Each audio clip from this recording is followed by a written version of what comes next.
قدر بھونڈے انداز سے انہوں نے جو ہے 4 ایڈ ہاک ججز کا کیا ہے، کیونکہ 8-5 کی نسبت تھی سپریم کورٹ میں۔ اب 8-5 کو یہ 8-9 یعنی 9-8 کرنے کے لیے 4 ججز کی ضرورت پڑی ہے۔ کبھی آج تک نہیں ہوا ہے، ایک آدھا جج ہوتا ہے ایڈ ہاک۔ میں جب اٹارنی جنرل تھا تو اسی طرح ایک اس وقت کے چیف جسٹس نے ایڈ ہاک جج کے لیے کیا تھا، میرے پاس رائے کے لیے آیا تھا، میں نے اس رائے کو as attorney general for Pakistan مسترد کیا تھا کہ یہ جو بوجھ آپ ڈالنے جا رہے ہیں ایکسچیکر کے اوپر، اس کا کوئی جواز نہیں بنتا ہے۔ اگر چیف جسٹس اپنے من پسند شخص کو جو ہے ایڈ ہاک جج بنا کر اپنے ساتھ بٹھانا چاہتے ہیں تو یہ مجھے یہ بھی حیرت ہو رہی ہے کہ ایک سینئر ترین جج، سینئر پیونی جج سپریم کورٹ کا، اب جونیئر ترین جج بن کے بیٹھنے پر اس نے جو ہے وہ قبل تو کر لیا ہے، یعنی اس نے اپنی رضو ظاہر کر دیا ہے۔ وہ یہ حیرت کی بات ہے، ایک طرف تو آپ سینئر موسٹ جج ہو اور آپ ایکٹنگ چیف جسٹس بھی رہے ہو، جب چیف جسٹس صاحب باہر گئے، بیرون ملک گئے تو آپ ایکٹنگ چیف جسٹس تھے، اور اب آپ نے ایڈ ہاک جج کی اسامی قبول کر لی یا کرنے جا رہے ہیں، جبکہ آپ جونیئر ترین جج بن کے بیٹھیں گے، اور پھر باوجود ان کی صحت بھی ان کو اجازت نہیں دیتی ہے، وہ علالت بھی ہے، اللہ تعالیٰ ان کو صحت یاب کرے۔ لیکن اب آپ دیکھیے گا کہ اسی سے آپ اندازہ کریں کہ ماشاءاللہ جو جج صاحب نے اپنے آپ کو آفر کی ہے، وہ سوائے اس کے کہ اس کاوش کو، اس 13 جج کے، اس 8 ججز کے بڑے واضح فیصلے کو جو ہے اوور ریچ کرنے کی کوشش کی جا رہی ہے، اور یہ ہم نے پہلے بھی دیکھا تھا۔ آپ کو یاد ہوگا کہ ایک مضمون چھپا کرتے تھے ایڈ ہاک ججز اوور رول دی پرماننٹ ججز۔ یہ آپ کی نظر میں ہوگا کہ اخباروں میں آیا تھا، اور وہ فیصلے کسی نے نہیں مانے تھے جب وہ فیصلے کیے تھے، اور وہ تباہی کی طرف ہی ملک کو لے کر گئے تھے۔ اس نے کوئی جو ہے استحکام پیدا نہیں کیا تھا، نہ نظام عدل میں اور نہ ہی ملک کی جو ہے گورننس میں کوئی استحکام پیدا کیا تھا۔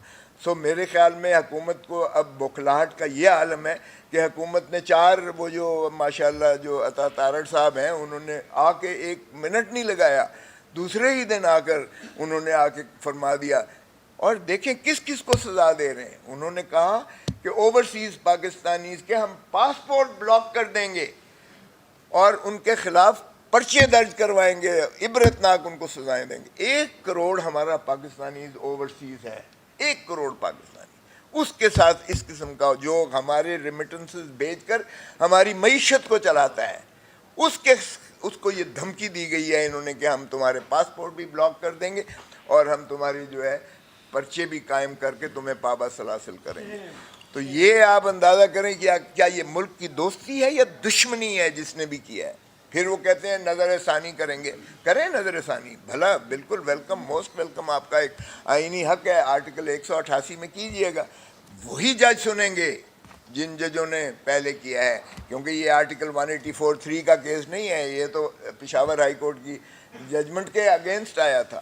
وہی جج سنیں گے، لے جائیں آپ ریویو، یہ آپ کا حق ہے۔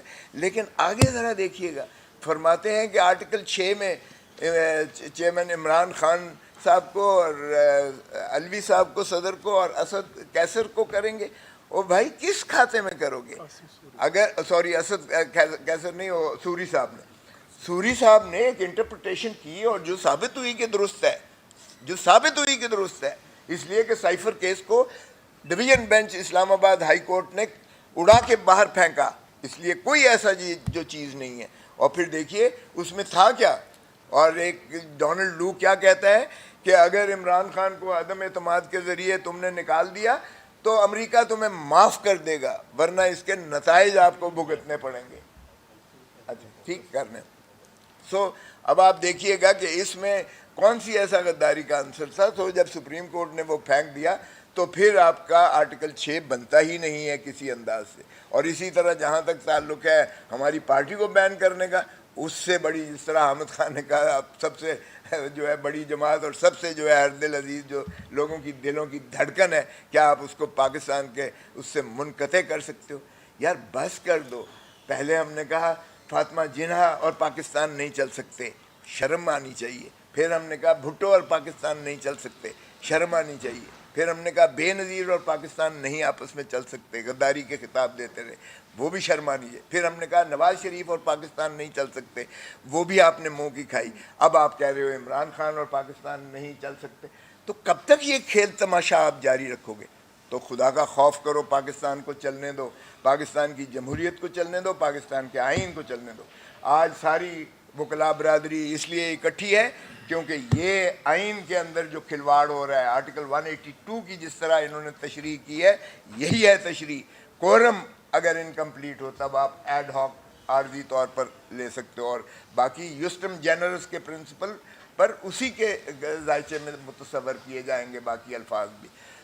آئین میں کوئی ایسی گنجائش نہیں ہے۔ تو ہم اس کی شدید مذمت کرتے ہیں، اور انشاءاللہ پاکستان کی تمام بار اور تمام کالا کوٹ جو ہے اس کی انشاءاللہ اس کی جو ہے ہم سیسا پلائی دیوار کی طرح ہم آئین کا تحفظ کریں گے، پاکستان کا تحفظ کریں گے، اور پاکستان کے خلاف ہر سازش کا ہم انشاءاللہ منہ توڑ جواب دیں گے، اور پاکستان کے عوام کو حق حکمرانی ملے گی۔